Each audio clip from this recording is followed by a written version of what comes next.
Hello बच्चों, कैसे आप सभी? बढ़िया। ओके। तो बच्चों, हम लोग पढ़ रहे थे कक्षा 10 विज्ञान अध्याय 3 धातु एवं अधातु, मेटल एंड नॉन मेटल। बच्चों, इस अध्याय में हम लोगों ने 3 पार्ट कंप्लीट कर लिया है। 2 पार्ट में हम लोगों ने लेक्चर कंप्लीट किया था, 1 पार्ट में प्रश्न किए थे, और जो अभ्यास प्रश्न है वो ये इस पार्ट में करेंगे। ठीक है, ये इस अध्याय का चौथा पार्ट है। ठीक है, तो चलिए जल्दी से कापी पे लेकर तैयार हो जाइए और वीडियो को शुरू कीजिए। तो देखिए बच्चों, पहला क्वेश्चन क्या है? पहला क्वेश्चन कह रहा है आपका कि निम्न में से कौन सा युगल विस्थापन अभिक्रिया है? कौन सा बच्चों? युगल विस्थापन अभिक्रिया। बच्चों, युगल विस्थापन क्या होता है? द्विविस्थापन अभिक्रिया। बच्चों, युगल मतलब होता है जोड़ा। जोड़ा मतलब जिसमें 2 एक साथ विस्थापित होते हैं। ठीक है, इंग्लिश में बोलेंगे double displacement reaction. Double displacement reaction. तो देखिए इसमें कौन सा ऑप्शन सही होगा? बच्चों, ये ऑब्जेक्टिव क्वेश्चन है तो इसमें ज़्यादा टाइम नहीं लगाएंगे। ठीक है, तो देखिए ये आपका पहला नहीं होगा, ठीक है, दूसरा भी नहीं होगा, तीसरा ये भी नहीं होगा। ठीक है बच्चों, ये चौथा है, ये सही होगा। ठीक है, तो ये जो आंसर है, ये आंसर आपका सही है। ठीक है, चलिए अब देखिए दूसरा क्वेश्चन बच्चों। चलिए दूसरा क्वेश्चन क्या है बच्चों, ध्यान से देखिए। क्वेश्चन कह रहा है आपका कि लोहे के फ्राइंग फैन, जो फ्राइंग फैन होते हैं बच्चों, को जंग से बचाने के लिए, या किसी को भी मान लीजिए, ठीक है, इसके अलावा जो भी लोहे की वस्तुएं होती हैं को बचाने के लिए निम्न में से कौन सी विधि उपयुक्त है? तो सबसे अच्छी विधि कौन सी है? देखिए, पहला ग्रीज लगा करके, ये भी एक विधि है। पेंट लगा करके, ये भी एक विधि है। जिंक की परत चढ़ा करके, ये भी एक विधि है। सभी भी विधि है, लेकिन सबसे उपयुक्त कौन सा है, सबसे अच्छा कौन सा माना जाता है बच्चों? वो होता है ये वाला, सी वाला, जिंक की परत चढ़ा करके। बच्चों, मैंने आपको पढ़ाया था जब अभ्यास पढ़ा रहा था अध्याय के बारे में, तो शायद पार्ट 2 में मैंने पढ़ाया था यसद लेपन के बारे में, यसद लेपन के बारे में। ठीक है, तो अगर आप वो वीडियो देखे होंगे तो आपको ये समझ में आ रहा होगा। ठीक है, चलिए तो कौन सा आंसर सही होगा बच्चों? सी वाला। ठीक है, तो जिंक की परत चढ़ा करके ये सही हो जाएगा। चलिए तीसरा देखिए बच्चों, तीसरा भी आपका ऑब्जेक्टिव है। तो क्वेश्चन क्या है तीसरा? ध्यान से पढ़िए, पढ़ लिया क्वेश्चन। चलिए अब हम पढ़ें। चलिए देखिए क्वेश्चन क्या कह रहा है कि कोई धातु ऑक्सीजन के साथ अभिक्रिया कर उच्च गलनांक वाला यौगिक निर्मित करती है। यह यौगिक जल में विलय है। मतलब बच्चों, कोई धातु है, ठीक है, जो ऑक्सीजन से क्रिया करती है और उच्च गलनांक वाला यौगिक बनाती है, और वह यौगिक जो बन रहा है उच्च गलनांक वाला, वह जल में विलय है। यह तत्व क्या हो सकता है? तो वह तत्व कौन सा हो सकता है? देखिए, तो आप सबसे पहले दिमाग लगाइए कि किसके यौगिक जल में घुलनशील होंगे। क्या कैल्शियम के घुलनशील होंगे, कार्बन के घुलनशील होंगे, सिलिकॉन के होंगे, लोहे के होंगे? तो बच्चों, लोहे का कोई भी यौगिक जल में नहीं घुलेगा, सिलिकॉन का भी नहीं घुलेगा, कार्बन का भी नहीं घुलेगा। क्या ग्रेफाइट जल में घुल जाएगा? हीरा घुल जाएगा? नहीं घुलेगा ना। उसी प्रकार से अगर कैल्शियम की बात करें तो बच्चों, कैल्शियम ऑक्साइड, चूना पत्थर, ये तो जल में घुल जाता है ना। तो वो धातु कौन सी है? वो कैल्शियम है। ठीक है, समझ में आएगा? चलिए आंसर क्या हो जाएगा? कैल्शियम। अगला देखिए क्वेश्चन नंबर 4। 4 क्या कह रहा है बच्चों?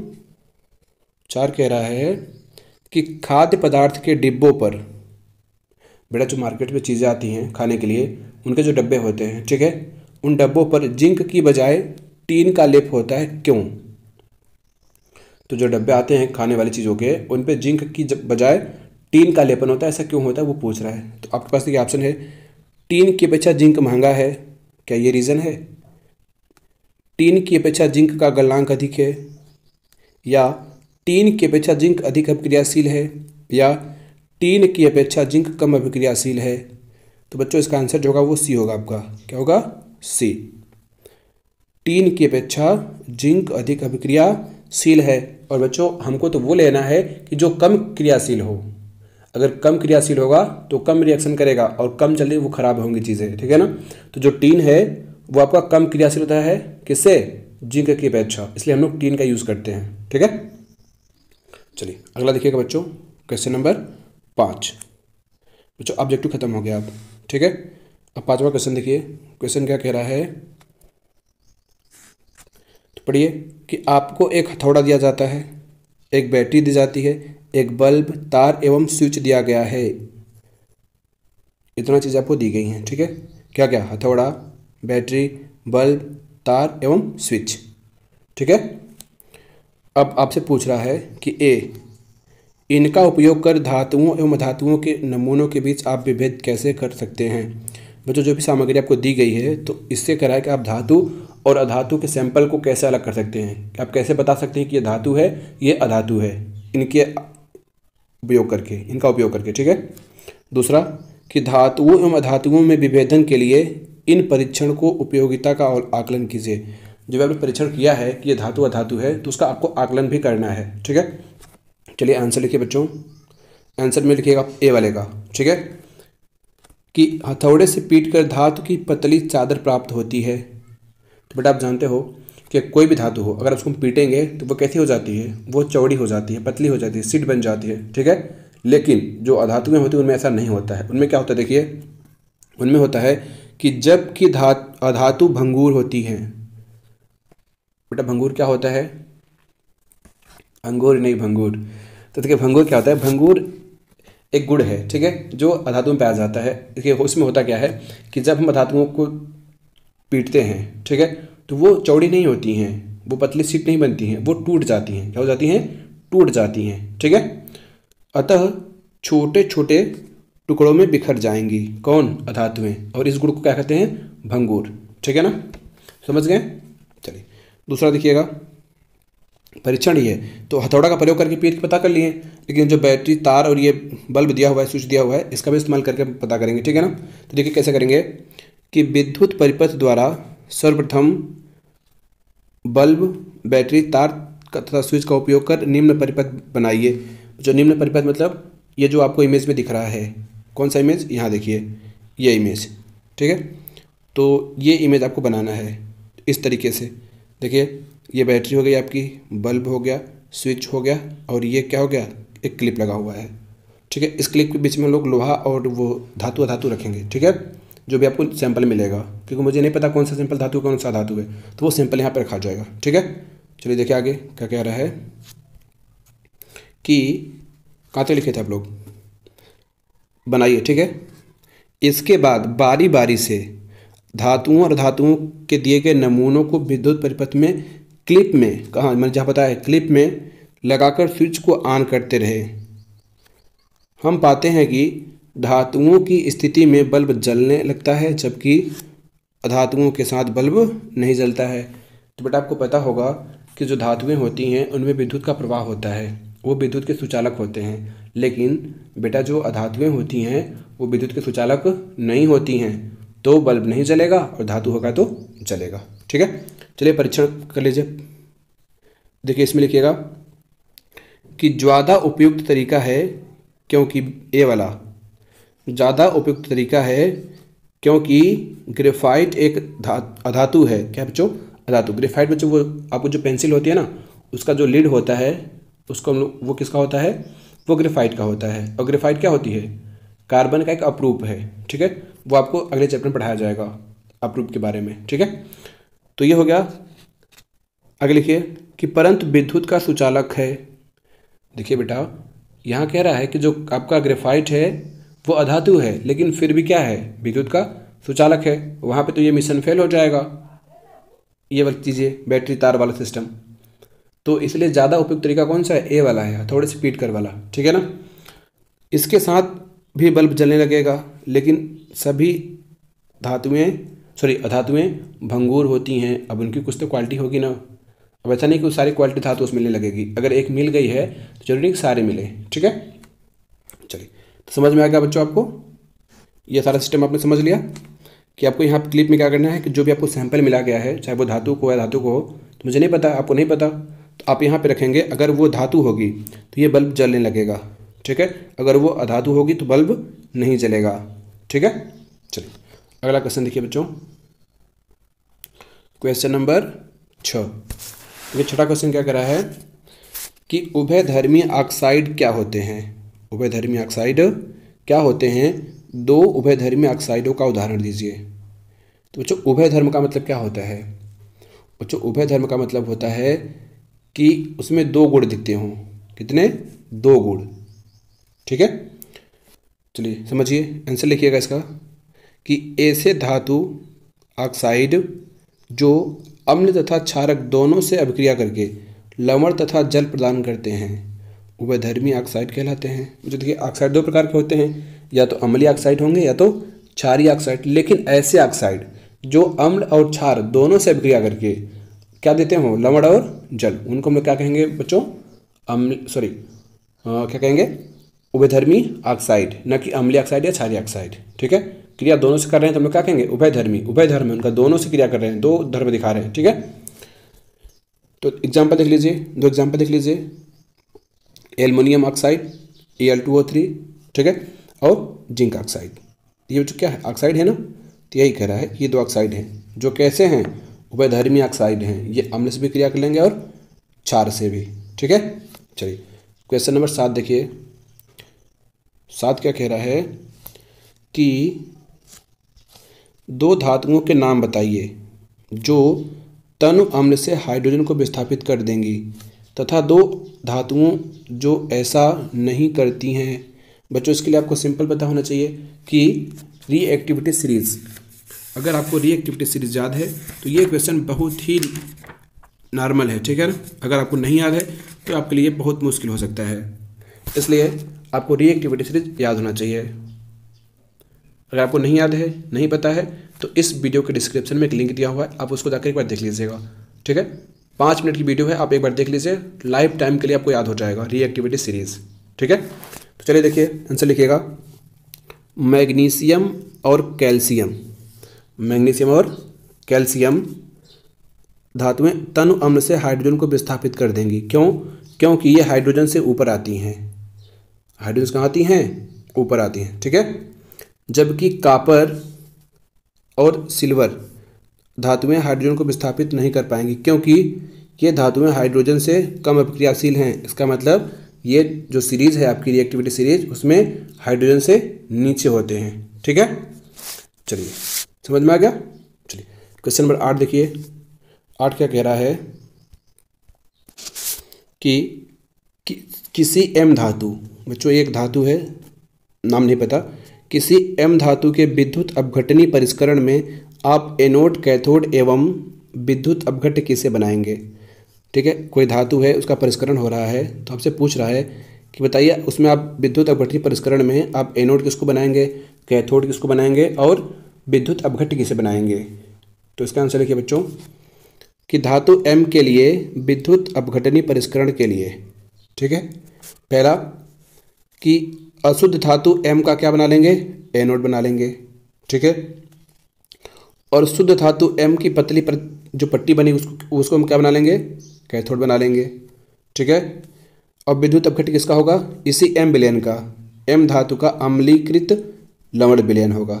ठीक है, क्योंकि बेटा हमको यहाँ पे नहीं पता है कि एम कौन सी धातु है। ठीक है, तो हम लोग एम उसी धातु का क्या लेंगे, अम्लीकृत लवण विलयन ले लेंगे। ठीक है, चलिए अब क्वेश्चन नंबर 9 देखिए। क्वेश्चन नंबर 9 देखिए, 9 क्या कह रहा है,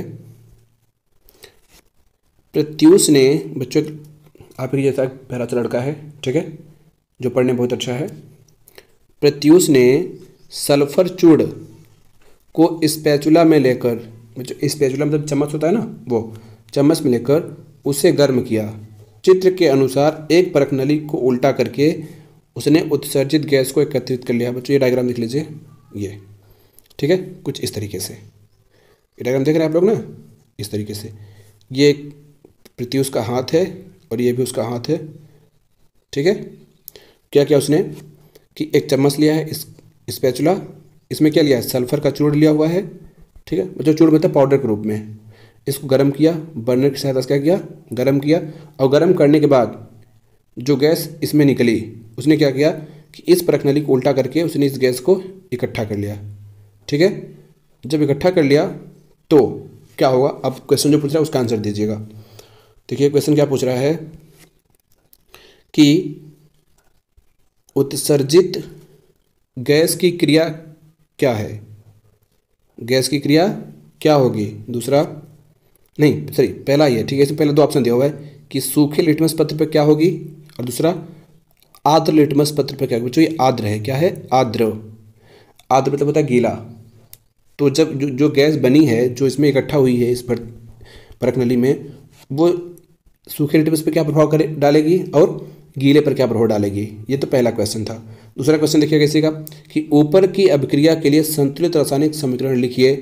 बच्चों ये जिसने गर्म किया हुआ है किसको, सल्फर को, सल्फर के चूर्ण को, उसका रिएक्शन लिखना हुआ है आपको। ठीक है, चलिए आंसर लिखिए जल्दी से। देखिए बच्चों कि सूखे लिटमस पत्र पर कोई प्रभाव नहीं डालेगा, जो गैस है वो सूखे पर कोई इफेक्ट नहीं डालेगी। ठीक है, लेकिन आर्द्र यानी कि गीले लिटमस पत्र पर प्रभाव पड़ता है, ये आर्द्र लिखा हुआ है। ठीक है, नीले रंग के आर्द्र लिटमस पत्र का रंग बदलकर लाल हो जाता है। ठीक है, चलिए आगे देखिएगा,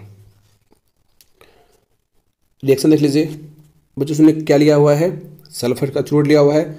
जब उसको गर्म करेंगे तो ऑक्सीजन से क्रिया करेगा ना, तो क्रिया किया किससे, ऑक्सीजन से, और ये क्या बना लिया, सल्फर डाइऑक्साइड। अब बच्चों ये कैसा है, अम्लीय है कि क्षारीय है, ये अम्लीय है। कैसा है, अम्लीय है। ठीक है, कैसा है, ये अम्लीय है। ठीक है, और आपको पता है कि अम्ल क्या करता है, नीले लिटमस को लाल कर देता है, जो यहाँ पे आपने पढ़ा था। ठीक है, सॉरी यहाँ पे है। ठीक है, चलिए और देखिए ये जो सल्फर डाइऑक्साइड बन गया, तो इसने क्या किया, इसमें जल मिला दिया। क्या कर दिया, जल मिला दिया। ठीक है, तो क्या बन जाएगा वो, सल्फ्यूरस अम्ल। क्या बन जाएगा बच्चों, सल्फ्यूरस अम्ल। सल्फ्यूरिक अम्ल नहीं, सल्फ्यूरस। देखिए यहाँ पे H2SO4 नहीं है, क्या है, H2SO3 है। ठीक है ना, तो ये क्या है, ये सल्फ्यूरस है, ये सल्फ्यूरिक है, कन्फ्यूज़न नहीं होना है। ठीक है, चलिए क्वेश्चन नंबर 10 देखिए। अब क्वेश्चन नंबर 10 क्या कह रहा है, 10 कुछ कह रहा है, कह तो रहा ही होगा, चुप तो नहीं होगा आपकी तरह। आप तो चुपचाप बस वीडियो देख रहे हैं और लिख रहे हैं। बोलिए आप भी। ठीक है, जैसे मैं बोल रहा हूँ, बोल बोल के पढ़ा रहा हूँ, ऐसे आप बोल बोल के लिखिए, एकदम क्लास जैसा माहौल बनाइए। ठीक है, तब मजा आएगा पढ़ने में। देखिए क्वेश्चन क्या कह रहा है कि लोहे को जंग से बचाने के लिए 2 तरीके बताइए। तो चीज़ तो बहुत आसान है कि आप लोहे को कैसे बचा सकते हैं, घर में रख करके कि फ्रिज में बंद करके, ऐसा नहीं कीजिएगा। ठीक है, देखिए वो 2 तरीके कौन से हैं, लिखिए आंसर में कि लोहे को जंग से बचाने के लिए 2 तरीके निम्न हैं। पहला तरीका देखिए, यसद लेपन द्वारा। यसद लेपन क्या होता है, ये तीसरी बार आ गया। देखिए इसमें होता क्या है कि इस विधि में लोहे एवं इस्पात पर जिंक की पतली परत चढ़ा जाती है, और यही क्रिया कहलाती है यसद लेपन। अभी हम लोग ऊपर डिस्कस किए थे। ठीक है, दूसरा पेंटिंग द्वारा। तो बच्चों आप लोग देखते होंगे कि आपके घर में जो भी लोहे की वस्तुएं होती हैं उसको पेंट कर दिया जाता है। क्यों, ताकि उसमें मुर्चा ना लगे। ठीक है, मुर्चा मतलब उसमें जंग ना लगे। इस विधि में लोहे की वस्तु को पेंट कर देते हैं ताकि इसकी सतह वायु और आर्द्रता के सीधे संपर्क में न रहें, और जब वायु आर्द्रता के संपर्क में नहीं रहेंगी तो उसमें जंग नहीं लगेगा, वे संक्षारित नहीं होंगे। ठीक है, चलिए क्वेश्चन नंबर 11। तो देखिए क्वेश्चन नंबर 11 में आ जाइए जल्दी से। 11 क्या कह रहा है कि ऑक्सीजन के साथ संयुक्त होकर अधातुएं कैसा ऑक्साइड बनाती हैं। तो मैंने बहुत ही अच्छे से पढ़ा हुआ है कि अधातुएं कौन सी ऑक्साइड बनाएंगी, धातुएं कौन सी बनाएंगी। ठीक है, चलिए देखिए, लिखिए इसका आंसर। अगर आपको पता है तो आप वीडियो को रोक करके कमेंट बॉक्स में भर दीजिए, पूरा कमेंट बॉक्स भर जाना चाहिए इससे। अगर नहीं पता है तो कोई बात नहीं, अब देखिए वीडियो, वो तो हम आपको समझाएंगे ही, मेरा काम ही समझाना। ठीक है, देखिए लिखिए कि ऑक्सीजन के साथ संयुक्त होकर अधिकांश अधातुएं अम्लीय ऑक्साइड बनाती हैं। कैसी ऑक्साइड, अम्लीय ऑक्साइड। अगर यहीं पे धातु की बात करेगा तब कैसे बनाएंगे, वो क्षारीय ऑक्साइड बनाती हैं। ठीक है ना, कुछ अधातुएं उदासीन ऑक्साइड भी बनाती हैं।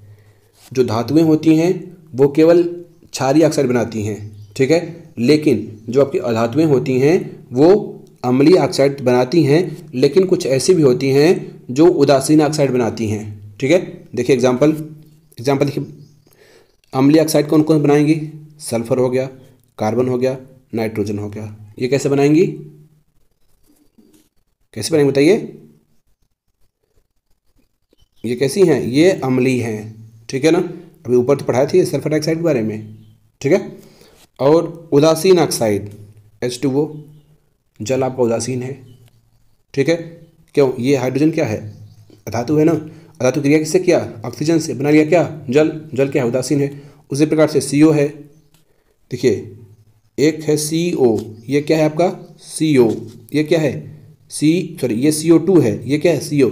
ये कार्बन डाइऑक्साइड है, ये कार्बन मोनोऑक्साइड है। नाम याद रखिए, कार्बन डाइऑक्साइड, कार्बन मोनोऑक्साइड, ठीक है। चलिए क्वेश्चन नंबर 12 देखिए जल्दी से। क्वेश्चन नंबर 12 देखिए, 12 क्या कह रहा है, ध्यान से पढ़िए क्वेश्चन को। क्वेश्चन कह रहा है कि कारण बताइए। अब कारण बताना है कि क्यों ऐसा हुआ, ठीक है ना। तो पहला है प्लेटिनम, सोना एवं चांदी का उपयोग आभूषण बनाने में किया जाता है। तो बेटा अगर आपको इसका आंसर पता हो तो आप जल्दी से कमेंट बॉक्स में लिख दीजिए, फिर वीडियो देखिए, ठीक है। आप लोग ऐसे कीजिएगा, जैसे मैं बोल रहा हूँ वैसे कीजिए, पूरा कमेंट बॉक्स भर जाना चाहिए, ठीक है। चलिए तो इसका आंसर लिखिएगा, पहले वाले का मैं एक एक बता रहा हूँ, एक एक का आंसर लिखवा रहा हूँ, ठीक है। या तो पहले आप पूरा पढ़ लीजिए क्वेश्चन, फिर आंसर लिखिए। चलिए दूसरा क्वेश्चन देख लीजिए, एक साथ आंसर लिखिएगा कि सोडियम, पोटेशियम एवं लिथियम को तेल के अंदर संग्रहित किया जाता है, क्यों? कारण बताना है। तीसरा, एल्युमिनियम अत्यंत अभिक्रियाशील धातु है, फिर भी इसका उपयोग खाना बनाने वाले बर्तन बनाने के लिए किया जाता है। कह रहा बच्चों, जो एल्युमिनियम है ये अत्यंत अभिक्रियाशील धातु है, फिर भी इसका उपयोग खाना बनाने वाले बर्तन के लिए किया जाता है, इसका रीज़न, ठीक है। उसके बाद डी देखिए कि निष्कर्षण प्रक्रम में कार्बोनेट अयस्क सल्फाइड अयस्क को ऑक्साइड में परिवर्तित किया जाता है, ऐसा क्यों? तो अब जो आपको रीज़न बताना है कि ऐसा क्यों किया जाता है, तो बेटा अगर आपको पता है इन सारे क्वेश्चन का जवाब, अब फटाक से क्या करिए, वीडियो को पॉज करिए और कमेंट बॉक्स में जाकर पूरा कमेंट बॉक्स भर डालिए, चारों का आंसर लिख लिख के। चलिए आप लोगों ने ऐसा कर लिया होगा। चलिए अब हम आपको बताते हैं एक एक का आंसर। तो देखिए पहला आंसर देखिए, लिखिए अपनी कॉपी में कि सोना प्रतीक AU, चांदी AG और प्लेटिनम PT का उपयोग आभूषण बनाने में इसलिए किया जाता है क्योंकि ये धातुएं वायु, आर्द्रता और अम्लों से जल्द संचारित नहीं होती हैं। जो समझ में आ रहा है ना? अगर वीडियो की स्पीड तेज़ हो तो आप अपने अनुसार उसको व्यवस्थित कर लीजिए, लेकिन नोट्स बनाना कंपलसरी है आप सबके लिए, ठीक है। देखिए, और इसकी धात्विक चमक लंबे समय तक रहती है, किसकी? गोल्ड और ये क्या कहते हैं, चांदी और प्लेटिनम की, ठीक है। साथ ही ये धातुएं सर्वोत्तम आघातवर्ध और तन्य हैं। जो इसका क्या मतलब हुआ कि आघातवर्ध मतलब जिनको हम लोग पीट के चौड़ा बना सकते हैं, और तन्य मतलब तान करके पतला बना सकते हैं, ठीक है। अब देखिए बी वाले का आंसर देखिएगा, क्वेश्चन लिखें आप लोग, अगर लिखें तब किताब में देख सकते हैं पेज नंबर 63 पे 63 पे, कि क्वेश्चन क्या था कि सोडियम, पोटेशियम और लिथियम को तेल के अंदर क्यों रखा जाता है डुबो करके, संग्रहित करके। तो इसका आंसर देखिए, क्योंकि सोडियम, पोटेशियम और लिथियम जैसी धातुएं ऑक्सीजन के साथ इतनी तेज़ी से अभिक्रिया करती हैं कि खुले में रहने पर आग पकड़ लेती हैं। ये बहुत ही अभिक्रियाशील होती हैं, ठीक है ना। आपको पता होगा कि रिएक्टिविटी सीरीज में सबसे ऊपर यही होती हैं, ठीक है। इन्हें सुरक्षित रखने के लिए तथा अचानक आग को रोकने के लिए केरोसिन तेल, जो मिट्टी का तेल होता है, ठीक है, के अंदर डुबोकर रखा जाता है। साथ ही ये धातुएं जल के साथ, अगर ठंडा जल है तब, जल मतलब ठंडा जल, ठंडे जल के साथ ऊष्माक्षेपी अभिक्रिया करती हैं और उत्सर्जित H2 यानी हाइड्रोजन गैस जलने लगते हैं या जलने लगती है, ठीक है। इसलिए क्या करते हैं कि सोडियम, पोटेशियम और लिथियम को केरोसिन के अंदर डुबा के रखते हैं। ठीक है, सी वाला देखिएगा कि सी वाला क्वेश्चन क्या था कि एल्युमिनियम अत्यंत अभिक्रियाशील धातु है, फिर भी इसका उपयोग खाना बनाने वाले बर्तन बनाने के लिए किया जाता है। तो बेटा आपके घर में जो भी बर्तन होंगे खाने बनाने वाले, चाहे वो कुकर हो या भगोना हो या जो भी चीज़ें हों, तो आप देखें वो स्टील के होते हैं। स्टील के नहीं, किसके होते हैं? एल्युमिनियम के होते हैं। ठीक है ना, किसके? एल्युमिनियम। स्टील के भी आते हैं लेकिन एल्युमिनियम के भी होते हैं। तो जो ज़्यादातर बर्तन जो होते हैं वो एल्युमिनियम के होते हैं। ठीक है, तो वही पूछा है कि रीज़न बताइए। तो देखिए लिखिए, क्योंकि बर्तनों के ऊपर एल्युमिनियम ऑक्साइड की परत बन जाती है। जो एल्युमिनियम के बर्तन होती हैं उसके ऊपर एल्युमिनियम ऑक्साइड की परत बन जाती है, जो एल्युमिनियम की सतहों को संक्षारित होने से बचाता है। कौन? उसकी परत, एल्युमिनियम ऑक्साइड की, तथा खाद्य पदार्थों को खराब होने से बचाता है। जब संक्षारित नहीं होगी तो उसमें जो भी खाद्य पदार्थ होंगे वो खराब नहीं होंगे। ठीक है, समझ गए? चलिए डी वाला देखिएगा। डी वाला क्या कह रहा है कि क्वेश्चन क्या था? निष्कर्षण प्रक्रम में कार्बोनेट एवं सल्फाइड अयस्क को ऑक्साइड में परिवर्तित किया जाता है, क्यों? तो देखिए लिखिए, क्योंकि किसी धातु को उसके सल्फाइड और कार्बोनेट अयस्क की तुलना में उसके ऑक्साइड से प्राप्त करना अधिक आसान होता है। अब आप समझ गए होंगे कि ऐसा क्यों किया जाता है। क्योंकि बच्चों किसी भी धातु को उसके सल्फाइड और कार्बोनेट कार्बोनेट ऑक्साइड से प्राप्त करना कठिन होता है, जबकि उसका जो ऑक्साइड होता है उससे प्राप्त करना सरल हो जाता है। ठीक है, क्वेश्चन नंबर 13 देखिए। 13 क्या कह रहा है? चलिए 3 क्वेश्चन और है। ठीक है, 16 तक है। तो देखिए 13 वाला क्या कह रहा है, क्वेश्चन पढ़िए कि आपने तांबे के मलिन बर्तन को नींबू या इमली के रस से साफ करते अवश्य देखा होगा। तो जो भी तांबे के बर्तन होते हैं, ठीक है, कापर के, अगर वो गंदे हो जाते हैं, मलिन मतलब गंदा, तो उनको क्या करते हैं कि जो भी नींबू होता है या खट्टा पदार्थ होता है उससे साफ कर देते हैं और वो चिकना हो जाता है। ऐसा क्यों होता है वही पूछ रहा है। यह खट्टे पदार्थ बर्तन को साफ करने में क्यों प्रभावी हैं, रीज़न बताना है। तो लिखिए इसका आंसर कि तांबे के ऊपर आर्द्र मतलब नमी तथा CO2 के कारण कॉपर कार्बोनेट की एक हरी सी परत बन जाती है। बच्चों अगर आपको नहीं पता है तो अगर आपके घर में जहाँ पे तार लगा होगा वायरिंग वाला कॉपर वाला, तो अगर वो खुला होगा, उस पानी नहीं पड़ा होगा कभी, तो देखेंगे वहाँ पे हरा हरा जम जाता है, जिसको हम लोग कहते हैं कि इस पर तो वो कार्बन लग गया है। ठीक है, लेकिन वो कार्बन नहीं होता है, वो क्या होता है कि कॉपर कार्बोनेट आयन होता है। ठीक है, कॉपर कार्बोनेट की परत होती है वो।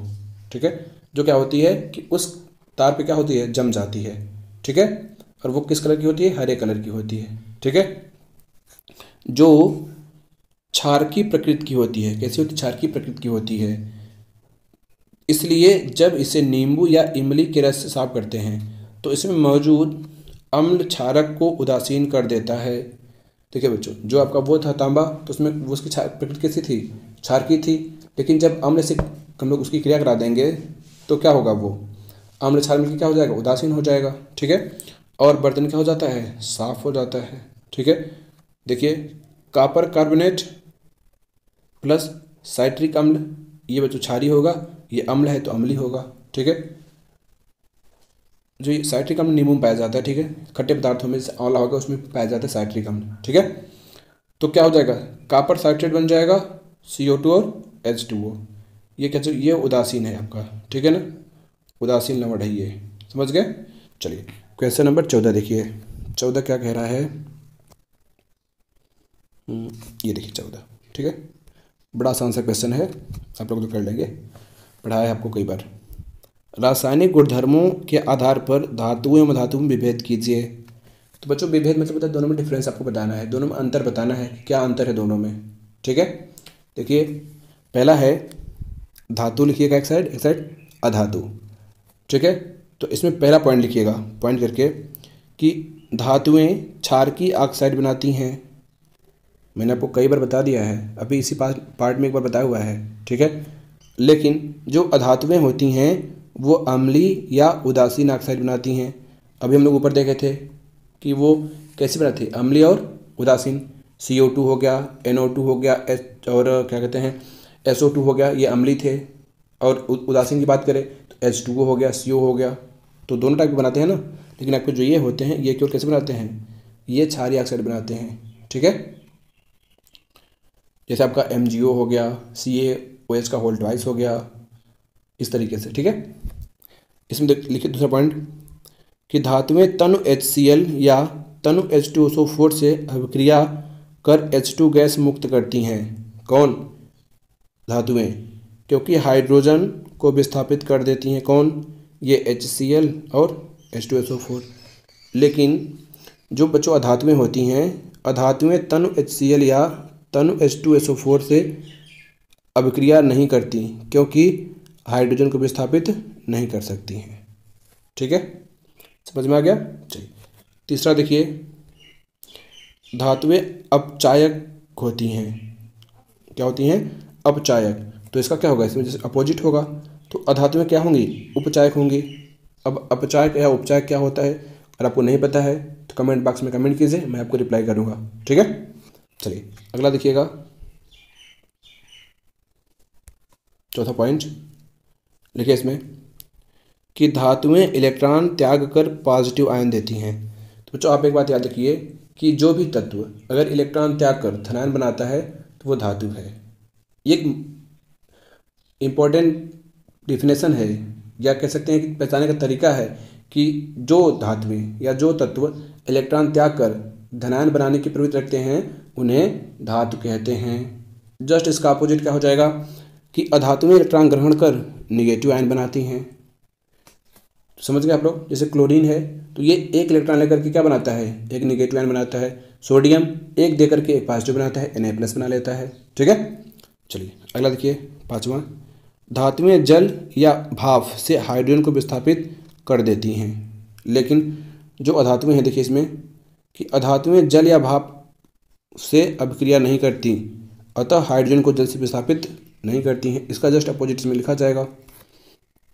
छठा देखिए कि सभी धातुएं H2 से संयोग कर हाइड्राइड नहीं बनाती हैं, केवल सोडियम, पोटेशियम और कैल्शियम जैसे क्रियाशील तत्व बनाती हैं।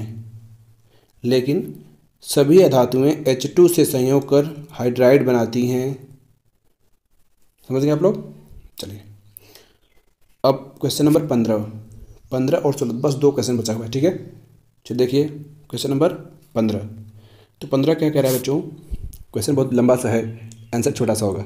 ठीक है, पूरा कहानी इसमें लिखा हुआ है क्वेश्चन में, पढ़िए, पढ़ के मज़ा ही आ जाएगा। एक व्यक्ति प्रत्येक घर में सुनार बनकर जाता है। कोई एक व्यक्ति है, वो खुद को सुनार कहकर सबके घर में जाता है। ठीक है, उसने पुराने एवं मलिन सोने के आभूषणों में पहले जैसी चमक पैदा करने का ढोंग रचाया। वो क्या कह रहा है कि आपके जो भी सोने या चांदी के आभूषण हैं, ठीक है, उसको मैं क्या करूँगा कि एकदम चमकीला कर दूंगा, फिर से नया बना दूंगा। ठीक है, कौन कह रहा है? वही जो सुनार बनकर गया हुआ है। कोई संदेह किए बिना ही एक महिला अपने सोने के कंगन उसे दे देती है। देखिए बच्चों, जो औरतें होती हैं वो चाहती हैं कि उनको एकदम चमकता धमकता मिले, उनकी जो भी चीज़ें वो चमकती रहें। ठीक है ना, तो उनको नहीं पता कि वो क्या होगा उसके साथ, लेकिन वो क्या करती है, बिना कुछ सोचे समझे दे देती है कि हमको चमकता हुआ मिल जाएगा, और चमकता हुआ सबको पसंद है। ठीक है, महिलाओं को ज़्यादा पसंद है चमकता धमकता। ठीक है, देखिए, जिसे वह एक विशेष विलयन में डाल देता है। वो अपने साथ जो विलयन ले गया है उसमें डाल देता है। ठीक है, कंगन नए की तरह चमकने लगते हैं। ये क्या चमत्कार हो गया कि कंगन जैसे उसमें डाल के निकाला तो कंगन चमकने लगा। ठीक है, लेकिन उसका वजन अत्यंत कम हो जाता है। तो उस महिला को इससे कोई फर्क नहीं पड़ता है कि वजन कम हो गया, लेकिन चमक रहा है ना, बस। ठीक है, इतना दिमाग तो है नहीं उसके पास कि क्या हुआ होगा उसके अंदर। वह महिला बहुत दुखी होती है जब उसको बाद में पता चलता है कि उसका वजन कम हो गया। उस टाइम तो बहुत अच्छा लगा होगा कि हाय मेरे कंगन नए हो गए, लेकिन जब बाद में उसको पता चला कि इसका वजन तो बहुत कम हो गया तो बहुत दुखी हुई, तथा तर्क वितर्क के पश्चात उस व्यक्ति को झुकना पड़ता है। फिर जब उस व्यक्ति को मतलब एकदम बहस हो जाती है, तर्क वितर्क होता है दोनों में, ठीक है, तो उस व्यक्ति को अपनी हार माननी पड़ती है, झुकना पड़ता है। ठीक है, एक जासूस की तरह क्या आप उस विलेन की प्रकृति के बारे में बता सकते हैं? तो अब आप बताइए कि वो विलेन क्या हो सकता है, आखिर उस विलेन में क्या रहा होगा कि ऐसा हो गया। ठीक है, तो चलिए देखिए, अगर आपको पता है तो कमेंट बॉक्स भर डालिए, नहीं पता है तो हम है ना, देखिए आंसर लिखिएगा कि वह व्यक्ति जो सुनार बनकर जाता है, ढोंगी व्यक्ति, ठीक है, उसके पास एक्वारेजिया। अब ये कौन सा रेजिया है जी, रजिया तो नहीं है। देखिए एक्वारेजिया एक बिलियन है, ठीक है, और ये बनता कैसे आगे देखिए, का बिलियन है जो 3:1।